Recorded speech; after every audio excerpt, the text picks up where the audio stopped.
അണികളുടെയും മനസ്സിൽ ആശ്ലേഷം എന്ന് പറഞ്ഞാൽ ചെറിയൊരു കാര്യമല്ല. കോൺഗ്രസിനെ സംബന്ധിച്ച് രാജ്യവ്യാപകമായി കോൺഗ്രസ് വളരെ വലിയ തകർച്ചയിലൂടെ പോകുമ്പോഴാണ് കേരളത്തിൽ വലിയ മുന്നേറ്റം. കോൺഗ്രസ് എല്ലാ കാലത്തും അങ്ങനെയാണ്. രാജ്യത്ത് ഈ പറഞ്ഞതുപോലെ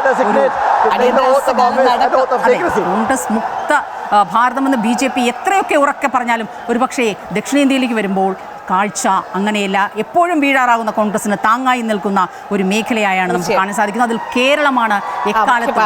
മുഖ്യമന്ത്രി അഭിനന്ദിക്കുകയാണ്. ഒപ്പം DK ശിവകുമാറൊക്കെ ആശ്ലേഷിച്ചുകൊണ്ടാണ് VD സതീശനെ ആശംസകൾ അറിയിക്കുന്നത്. വിദ്യാർത്ഥി രാഷ്ട്രീയത്തിലൂടെ ഒരുപക്ഷെ KSCയിലൂടെ പൊതുരംഗത്തേക്ക് വന്ന VD സതീശൻ എല്ലാവരെയും ചേർത്ത് നിർത്താനുള്ള തൻ്റെ ശ്രമം, അതായത് ആദ്യം തന്നെ VD സതീശൻ പറഞ്ഞാണ് ആരെയും മാറ്റി നിർത്താൻ ഞാൻ ആഗ്രഹിക്കുന്നില്ല, എല്ലാവരെയും ചേർത്ത് പിടിച്ച് മുന്നോട്ട് പോകാനാണ് എനിക്കിഷ്ടം. അതുതന്നെയാണ് ഇവിടെ കാണുന്നത്. നിയമസഭയിൽ ഏറ്റവും മികച്ച രീതിയിൽ കാര്യങ്ങൾ അവതരിപ്പിച്ച് കൃത്യമായ പഠനം നടത്തി സംസാരിച്ച് തന്റെ ഒരു വ്യക്തിമുദ്ര ഉറപ്പിച്ച ആളാണ്.